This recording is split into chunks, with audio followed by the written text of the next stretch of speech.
आप देख रहे हैं प्रोग्राम 60%।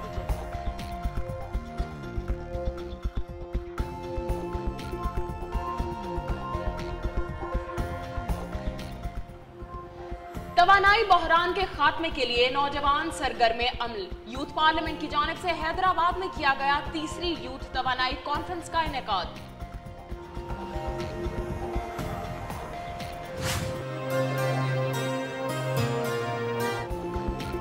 अज़्म जवां हो तो मुश्किलें आड़े नहीं आती। बिजनेस में मास्टर की डिग्री हासिल करने वाले पेशावर के नौजवानों ने अपनी कोरियर कंपनी बना डाली।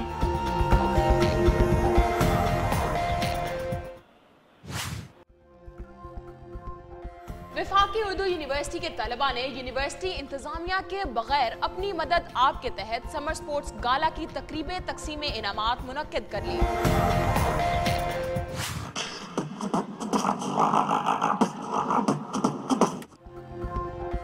मीर बहरोज हैं कोयटा के नौजवान बीट बॉक्सर। वो मुंह से मुख्तलिफ आवाजें निकालने में महारत रखते हैं। सिम और इंटरनेट के बगैर भी राब्ता मुमकिन। फायर चैट ऐप काम करेगी बिना किसी नेटवर्क। 60% के साथ मैं हूं रेशम बेग और मैं हूं कौकब राठौर। इस प्रोग्राम में बात होगी हमारी कुल आबादी के उस 60% की जो जमानत है हमारे रोशन और ताबनाक मुस्तकबिल की, जो है हमारे नौजवान। पाकिस्तानी नौजवानों की क्या है सोच, हमारे नौजवान दिखा रहे हैं कौन से कारनामे। दिखाएंगे आपको हर वो खबर जिसमें है नौजवानों को दिलचस्पी। क्या कर रहे हैं कि शहर के नौजवान और किस जगह हो रहा है कौन सा इवेंट। इसके अलावा बताएंगे आपको तालीमी सरगर्मियों और खेल के मैदानों से नौजवानों की हर खबर। और यहाँ आपको ये भी बताते चले कि हमारा टारगेट है कि हमें पूरे पाकिस्तान से 2000 नौजवान रिपोर्टर्स चाहिए जो अपने इर्द गिर्द होने वाले अहम और अछूते वाकयात की तस्वीर और वीडियोस हमसे शेयर कर सकें। ये वीडियोस और तस्वीर शेयर कर सकते हैं आप अपने स्मार्टफोन्स पर हमारी new news gathering app download करके और बन सकते हैं हमारे प्रोग्राम का हिस्सा। और अब चलते हैं पहली खबर की जानिब और आपको बताते हैं कि तवानाई बहरान के खात्मे के लिए नौजवान सरगर्मे अमल। यूथ पार्लियामेंट की जानिब से हैदराबाद में किया गया तीसरी यूथ तवानाई कॉन्फ्रेंस का इनेकाद। यूथ पार्लियामेंट की जानिब से हैदराबाद में किया गया तीसरी नेशनल यूथ तवानाई कॉन्फ्रेंस का इनेकाद, जिसका मकसद मुल्क में जारी बिजली बहरान का हल और तवानाई के मुतबादिल ज़राए तलाश करके उनसे इस्तेफादा हासिल करना था। कॉन्फ्रेंस में मुख्तलिफ इलाकों से ताल्लुक रखने वाले नौजवान तलबा की कसीर तादाद ने शिरकत की। इंजीनियरिंग की तालीम से वाबस्ता नौजवानों ने तवानाई के सस्ते और मुतबादिल ज़राए पर अपने बनाए गए नमूने भी पेश किए। तकरीब में साबिक वफाकी वजीर पेट्रोलियम सुहेल वजाहत सिद्दीकी ने खुसूसी तौर पर शिरकत की। उन्होंने नौजवान तलबा के पेश किए गए मॉडल्स को खूब सराहा और कहा कि नौजवान आगे बढ़ें और मुल्क की तरक्की के लिए अपना किरदार अदा करें। नौजवानों का कहना था कि रियासती मशीनरी को काम करना होगा, हुकूमत को खोखले दावों की बजाय अमली इकदाम करना होंगे। अगर यही सूरत हाल रही तो आने वाले कई बरसों तक बिजली का बहरान हल नहीं हो सकेगा। इस वक्त टेलीफोन लाइन पर हमारे साथ मौजूद हैं यूथ पार्लियामेंट के चेयरमैन रिजवान जाफर साहब। उनसे यूथ तवानाई कॉन्फ्रेंस की मजीद तफसीलात जानते हैं। जी रिजवान साहब, ये बताइएगा कि नेशनल यूथ तवानाई कॉन्फ्रेंस का मकसद क्या था? जी थैंक यू वेरी मच कि आपने टेलीफोन लाइन पे मुझे लिया। जो तवानाई कॉन्फ्रेंस जो है ये हम हर साल समर सीजन में करते हैं और ये तीसरी कौमी यूथ तवानाई कॉन्फ्रेंस थी जो हमने इस दफा हैदराबाद में की। और इसका मकसद ये था कि एक तो जो यंग इंजीनियर्स हैं, नौजवान साइंटिस्ट हैं, वो लोग जो हैं अल्टरनेटिव एनर्जी के हवाले से अपनी प्रोजेक्ट्स जो हैं पेश करें, अपनी प्रेजेंटेशन पेश करें। और उसके अलावा जो एनर्जी एक्सपर्ट्स हैं वो बता सकें और हुकूमत बता सके कि कैसे पाकिस्तान में जो बिजली का बहरान है वो ख़त्म हो सकता है। तो उस हवाले से कल एक बहुत बड़ी तादाद में नौजवानों की शिरकत रही और एक्सपर्ट्स ने भी जो है वो अपने ख्यालात का इजहार किया। उसमें यही है कि ये सबसे बड़ी नीड है, पूरे पाकिस्तान में सबसे बड़ी नीड है ये। अच्छा रिजवान साहब, ये भी बताएं कि नौजवानों के लिए ये कॉन्फ्रेंस कितनी फ़ायदेमंद रही और तवानाई के बहरान के खात्मे के लिए क्या किसी नौजवान ने कोई नया आइडिया पेश किया? ये नौजवानों के लिए बहुत कुछ इसमें था, क्योंकि वो एक तो इंफॉर्मेशन जो थी वो बहुत ज़्यादा मिली। जो एनर्जी एक्सपर्ट्स थे जो इसमें मौजूद थे मुख्तलिफ डिपार्टमेंट्स के, यानी कोल, हाइड्रो, इसके अलावा एटॉमिक और इसके अलावा विंड एंड सोलर, ये तमाम शोबों के एक्सपर्ट्स को बुलाया गया था तो उनके साथ उनका इंटरेक्शन रहा। और दूसरा, जो नौजवानों ने अपनी प्रेजेंटेशन पेश की, उनमें खास तौर पे जो पाकिस्तान में पहली सोलर कार बनी है उसके इन्वेंटर कल हमारे साथ मौजूद थे, उन्होंने उसकी प्रेजेंटेशन दी। इसके अलावा विंड एनर्जी में जो नौजवान काम कर रहे हैं उन्होंने अपनी प्रेजेंटेशन दी, सोलर एनर्जी में जो काम कर रहे हैं। तो इस तरह लोग जी बहुत शुक्रिया रिजवान जाफर साहिब हमसे बात करने के लिए। अब चलते हैं काबिल मुकाबिल की जानिब।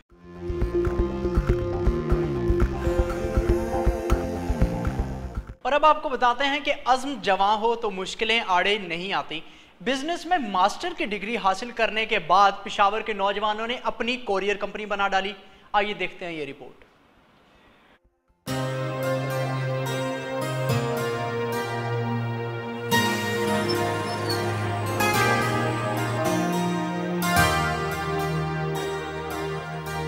बिजनेस में मास्टर की डिग्रियां हासिल करने वाले ये हैं पेशावर के 5 नौजवान, जिन्होंने नौकरियों की तलाश की बजाय अपनी खुद की कोरियर कंपनी बना डाली और रोजगार की तगोदो की बजाय दीगर नौजवानों के लिए रोजगार पैदा किया। इब्तदाई तौर पर सहूलियात और सरमाए के फुकदान के बायस ये नौजवान शहर के अंदर अपनी मोटरसाइकिल या टैक्सी पर पार्सल ऑर्डर्स और दीगर अशिया खुद डिलीवर करते थे। रात को हम रोड्स पे बैनर्स लगा रहे होते थे, तो हम रात को तकरीबन कोई 3-4 घंटे सोते थे और 20 घंटे हम काम करते थे।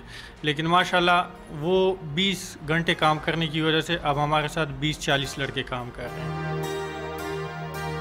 माशाल्लाह इस टाइम हमारे साथ 100 से ज़्यादा बुटीक्स हैं जो स्मॉल बिजनेसेस हैं जो पेशावर में है। वो है हमारे पास 100 से ज़्यादा बुटीक्स के लिए हम काम करते हैं, उनको डिलीवरी सर्विस प्रोवाइड करते हैं। ये नौजवान न सिर्फ माली तौर पर मुस्तहकम है बल्कि इनके साथ काम करने वाले कई तालीम याफ्ता अफराद भी बरसर रोजगार हैं। तख्लीकी जहनीत के मालिक ये तालीम याफ्ता नौजवान अब अपनी कंपनी को दौर जदीद के तकाज़ों को सामने लाते हुए खुद एतमादी के साथ काम कर रहे हैं। आजकल हमारे 98% ऑर्डर जो होते हैं वो डिजिटल मीडिया के थ्रू आते हैं, हमारे वेबसाइट के थ्रू या हमारे फेसबुक के थ्रू, जो यूजुअली मैं मैनेज करता हूँ।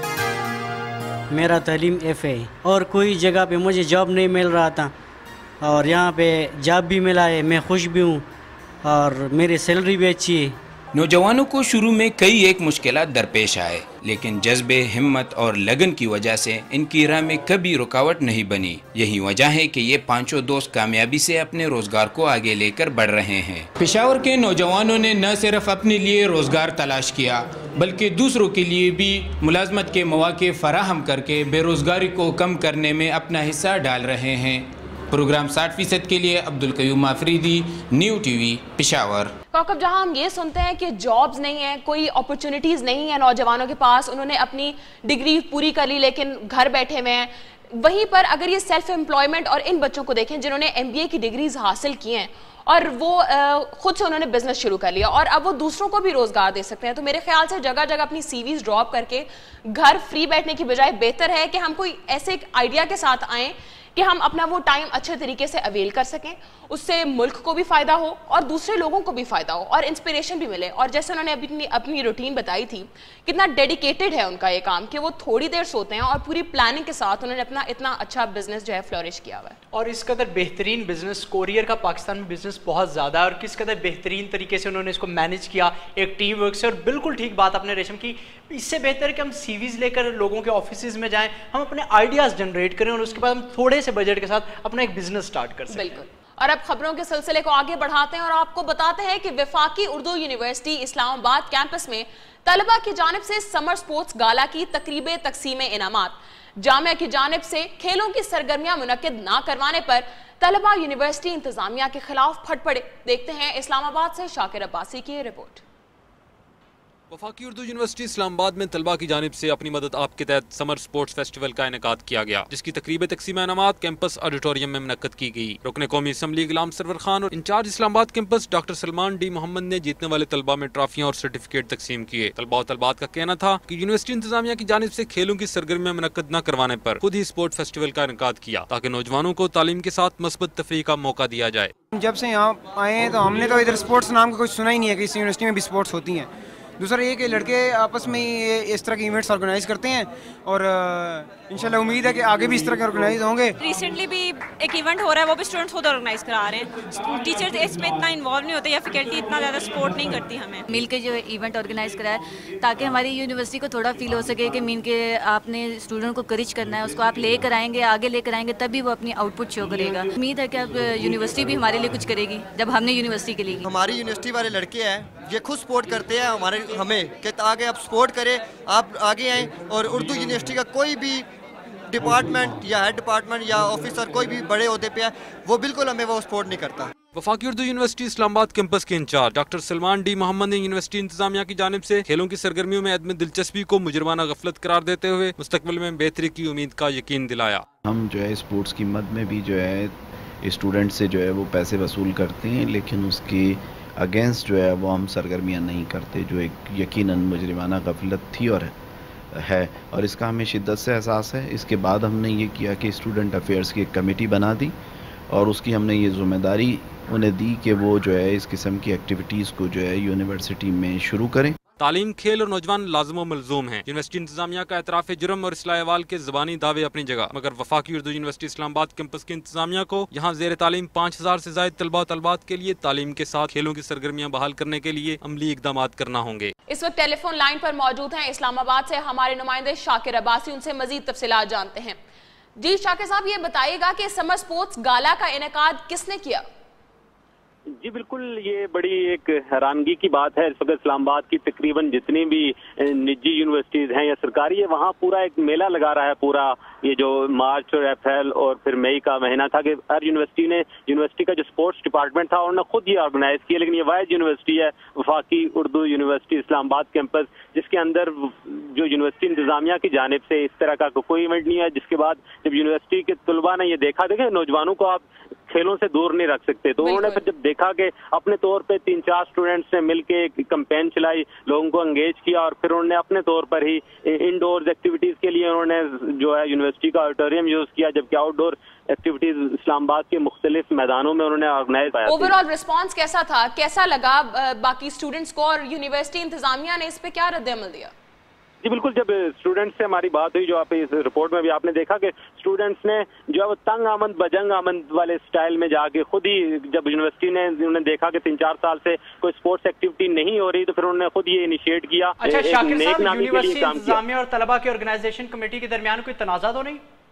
सर, ये तलबा और यूनिवर्सिटी इंतजामिया के दरमियान तनाज़ा नहीं है। असल में जो वफाकी उर्दू यूनिवर्सिटी के जो मामलात हैं पिछले 6-7 माह से बड़े खराब चले आ रहे हैं। मैं ये बताता चलूँ कि जो इसके पहले वाइस चांसलर थे, जो 6 माह पहले डॉक्टर जफर इकबाल थे, तो उनको जो है वो गुज़िश्ता दिसंबर में करप्शन और मिस मैनेजमेंट के चार्जेस लगाकर उन्हें उनके ओहदे से हटा दिया गया था और उनकी जगह एक डॉक्टर कैसर हैं, उनको एक्टिंग वीसी बनाया गया था। तो फिर ये जब दो ग्रुप वाजिया बन गए, जो एडमिनिस्ट्रेशन में थे 2 ग्रुप बन गए, एक वीसी का, एक दूसरे वीसी का। और जो डॉक्टर जफर इकबाल थे वो सिंध हाई कोर्ट से स्टे लेकर वापस बहाल होने की कोशिश की। जब मामलात बहुत खराब हुए तो इस वक्त डॉक्टर सलमान डी मोहम्मद ने उनको इस्लामाबाद कैंपस का इंचार्ज बना के मामलात को सुलझाया गया, जिन्होंने हमसे बात भी की। ये बात उन्होंने जब वो आपने जब रिपोर्ट देखी तो उसमें वो मान रहे हैं कि जी जुर्माना गफलत है। बहुत शुक्रिया शाकिर हमें तफसीलात से आगाह करने के लिए। और मेरे ख्याल से बहुत अच्छी बात है अगर स्टूडेंट्स खुद से ऐसी कोई एफर्ट करें और अगर यूनिवर्सिटी की तरफ से किसी काम में एक्स्ट्रा करिकुलर एक्टिविटीज़ में कोई गफलत आ रही है तो अगर स्टूडेंट्स खुद से स्टेप लेकर उसको ऑर्गेनाइज कर सकें तो बहुत अच्छी बात है। लेकिन यहाँ पे ख्याल रखना चाहिए कि चीज़ें वेल ऑर्गेनाइज्ड हों और किसी किस्म का कोई मसला या कोई प्रॉब्लम यूनिवर्सिटी को फेस ना करनी पड़े। लेकिन रेशम, यूनिवर्सिटी को भी बहुत ज़्यादा ध्यान देना चाहिए कि वो तलबा, बिल्कुल उन्होंने एक बात ठीक की थी शाकिर ने कि आप नौजवानों को स्पोर्ट्स से दूर नहीं रख सकते और अगर तमाम यूनिवर्सिटीज़ ने अरेंज किया है स्पोर्ट्स डे तो आपको भी ज़रूर करना चाहिए। हर अच्छी यूनिवर्सिटी फीस वगैरह भी ले रहे हैं तो फिर व्हाई नॉट, फीस ना भी लें लेकिन नौजवानों के लिए स्पोर्ट्स डे का तो एहतमाम करना चाहिए। बिल्कुल। अब यहाँ वक्त हुआ है एक ब्रेक का। ब्रेक के बाद भी आपके लिए बहुत सी दिलचस्प और नई खबरें देखते रहिए 60% सिर्फ नियो टीवी।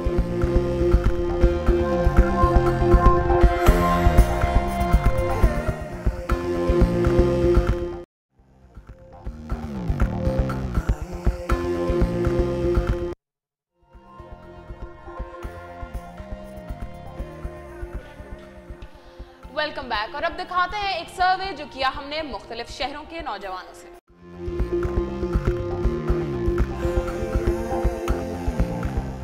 यूथ सर्वे में नौजवानों से किया गया सवाल कि आइंदा बजट में हुकूमत बेरोजगार नौजवानों के लिए कौन से इकदाम करने चाहिए। आइए देखते हैं ये सर्वे।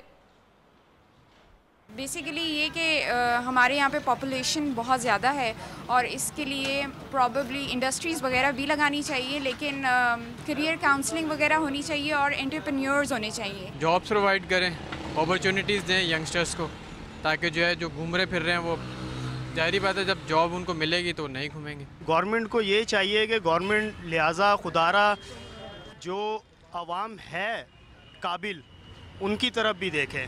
भाई ये नहीं देखे कि जिनके जो ऑफिसर्स हैं उनके बच्चे वो आए बस उनके लिए जॉब्स हैं, या अपने जो सियासतदान हैं उनके बच्चों के लिए जॉब्स हैं, वो आवाम की तरफ भी देखें। तालीम के हिसाब से तो हर बजट में इजाफा करना चाहिए उनको, हर चीज़ के हिसाब से। तालीम आसान हो, पढ़ाई आसान हो, हर बंदा दे पढ़ाई करे, गरीब बंदा तो नहीं करेगा ना पढ़ाई। देखिए हुकूमत को तो चाहिए कि बड़े पैमाने पर इकदाम करें, क्योंकि नौजवान जो हैं उनके पास डिग्रियां भी हैं, हुनर भी है, सलाहियत भी है और बेपनाह है, आपको जैसे पता है हमारे मुल्क में, लेकिन उनको आगे आने के मौके नहीं दिए जाते। बेरोज़गारी ख़त्म कर देंगे तो सारे मुआशरे के सारे मसाइल ख़त्म हो जाएंगे तकरीबन। तो इन्हें चाहिए कि रोज़गार फराहम करें किसी भी तरीके से। ये जो कोई भी काम कारोबार छोटे मोटे सारे ये बहाल करें।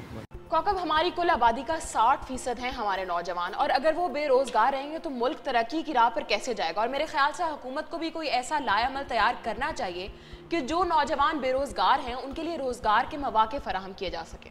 हाँ, और रेशम अगर आप पाकिस्तान का इदारा शुमारियात की रिपोर्ट देखें तो आपको पता चलेगा कि 24 साल से 30 साल के दरमियान जो नौजवान हैं वो तकरीबन 40 से 42% तक वो बेरोजगार हैं। अब अगर 40 से 42% नौजवान बेरोजगार होंगे तो उस मुल्क की इकोनॉमी का क्या हाल होगा। बिल्कुल। और बजट में बहुत सीरियस सोचना चाहिए कि आपको यूथ का, यानी कि 18 ईयर्स के बाद 30 ईयर्स तक उनको आप बेहतर जॉब्स प्रोवाइड करेंगे तो आपकी मुल्क की तरक्की हो सकती है। और एक तरफ हम कहते हैं कि हम बहुत लकी हैं कि हमारी टोटल पॉपुलेशन का इतना बड़ा क्लस्टर जो है वो नौजवान है, इसलिए हम बहुत तरक्की कर सकते हैं। लेकिन अगर हम उनको मौके ही फराहम नहीं करेंगे तो हम वो एक्सपेक्टेशंस उनसे कैसे रख सकते हैं। और अब आपको बताते हैं कि पेशावर में पहला गवर्नर खैबर पख्तूनख्वा फाटा पीस फेस्टिवल शुरू हो चुका है और इसका मकसद फाटा के नौजवानों को सेहतमंद सरगर्मियों की तरफ रागिब करना है। आइए देखते हैं ये रिपोर्ट।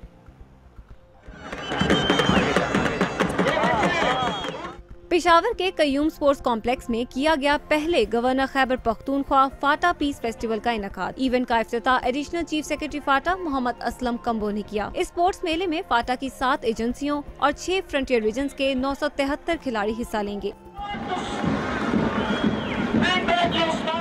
4 दिन तक जारी रहने वाले इस मेले में वॉलीबॉल, बास्केटबॉल, हॉकी और कराटे समेत 16 मुख्तलिफ दूसरे खेल भी पेश किए जाएंगे। स्पोर्ट्स मेले के इफ्तिताह के मौका पर रिवायती रक्स का भी मुजाहिरा किया गया।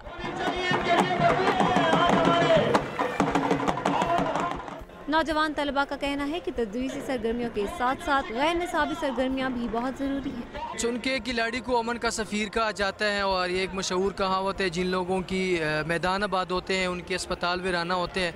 तो ये प्लेयर्स के लिए एक मुस्बत पैगाम लेके आ रहे हैं, क्योंकि अगर जहाँ स्पोर्ट्स हो तो हमारे नौजवान जो है ना वो मुस्बत सरगर्मियों की तरफ आएंगे।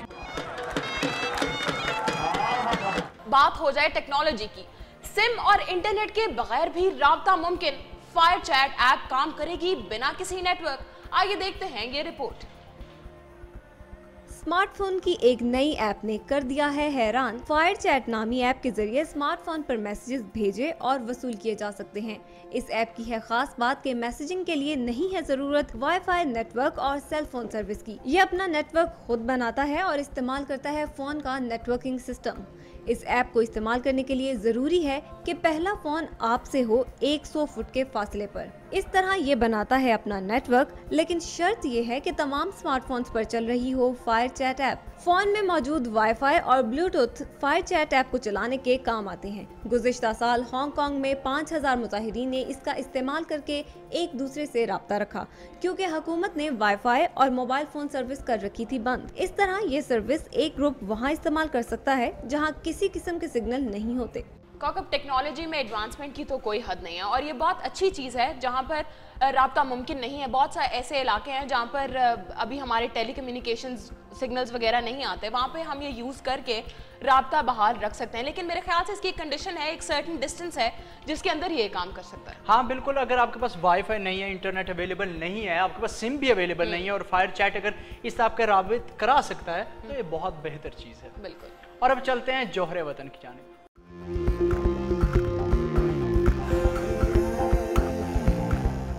और जोहरे वतन में आपको बताते हैं कि मीर बहरोज हैं कोयटा के नौजवान बीट बॉक्सर। वो मुंह से मुख्तलिफ किस्म की आवाज़ें निकालने में महारत रखते हैं। आइए देखते हैं ये रिपोर्ट।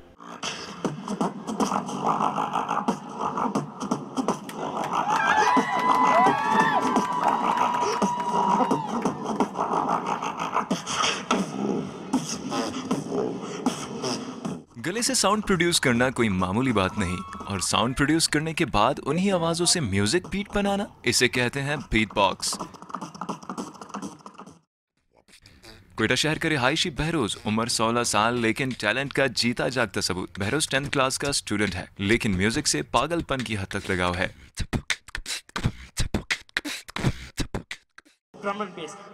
बहरोज शहर के छोटे बड़े इवेंट्स में परफॉर्म कर चुके हैं। उसके साथ साथ इवेंट ऑर्गेनाइज करने में भी एज वॉलंटियर अपनी खिदमात सर अंजाम देते हैं। माइकल विंजलो जो दुनिया के सबसे the God father of noise and फिर उनके साथ राज़ेल आते हैं, फिर उनके साथ दूसरे जो सीनियर बीट बॉक्सर्स हैं रिप्स वन, बॉल्जी वगैरह, तो इनसे मुझे इंस्पिरेशन मिली है जिनसे मैंने ये बीट बॉक्स सीखी। बहरोज के वालिद साहब बहरोज से काफ़ी खुश नज़र आते हैं क्योंकि वो अपनी दीगर एक्टिविटीज़ के साथ साथ पढ़ाई को भी काफ़ी तरजीह दे रहे हैं। इंशाल्लाह अपना पढ़ाई कर रहा है, घर वाले भी सपोर्ट कर रहे हैं। इसके साथ एक अच्छा एक नई चीज़ है नौजवानों के लिए, इस तरह कोई एक्टिविटी होनी चाहिए खेलकूद के साथ। इस तरह म्यूज़िक भी कोई अच्छा है रिफ्रेश होने के लिए। बहरोज इवेंट्स के साथ साथ समाजी मसाइल अवेयरनेस से मुतल्लिक मुनक्किद होने वाले सेमिनार्स भी अटेंड करते हैं और उनकी ख्वाहिश है कि वो नौजवानों को अपने टैलेंट से एक मिस्बत सिमत पर राग़िब कर दे। प्रोग्राम 60% के साथ साद खान, न्यू टीवी, कोयटा। पाकिस्तान में टैलेंट की कोई कमी नहीं है। जैसे हमने कल भी बात की थी कि नौजवान इस फील्ड में अब प्रॉपर ट्रेनिंग और तालीम के साथ आ रहे हैं, जिसकी वजह से वो इसमें कोई ना कोई जिद्दत या कोई डिफरेंट चीज़ करने की कोशिश करते हैं और काफ़ी हद तक उसमें कामयाब भी हो जाते हैं। और ये जो बीट बॉक्सिंग है, ये आपने देखा है कि इंटरनेशनल बहुत ज़्यादा लोग ये कर चुके हैं और अब ये कोशिश कर रहे हैं कि ये उनका रिकॉर्ड तोड़ें या मुख्तलिफ किस्म के वॉइसेस निकाल के। ये बहुत ज़्यादा टैलेंट है पाकिस्तान का। रेशम बिल्कुल, आपने देखा हमारा आज का प्रोग्राम। हमसे राब्ता करें हमारे फेसबुक पेज पर जो है 60%_neo। आप हमें ट्विटर पर फॉलो भी कर सकते हैं, हमारा ट्विटर आईडी है 60%_neo। आप हमें ईमेल भी कर सकते हैं, हमारा ईमेल आईडी है 60%@neonetwork.pk। अगर आपने सुनाना हो कामयाबी का कोई किस्सा या सरअंजाम दिया हो किसी भी किस्म का कोई कारनामा, तो हमसे शेयर करें। हमें इंतजार रहेगा एनर्जी ऐप पर भेजी गई आपकी वीडियोस और तस्वीर का, जिन्हें भेजकर आप बन सकते हैं हमारे प्रोग्राम का हिस्सा। कौकब राठौर और रेशमवीर को दीजिए इजाजत। कल फिर आएंगे नई खबरों और सवालात के साथ। पहुंचाएं अपनी सोच को हम तक, क्योंकि हम हैं नौजवानों की आवाज। देखते रहे नौजवानों के उमूर से जुड़ी हर खबर के लिए प्रोग्राम 60% सिर्फ न्यू टीवी पर। अल्लाह हाफिज।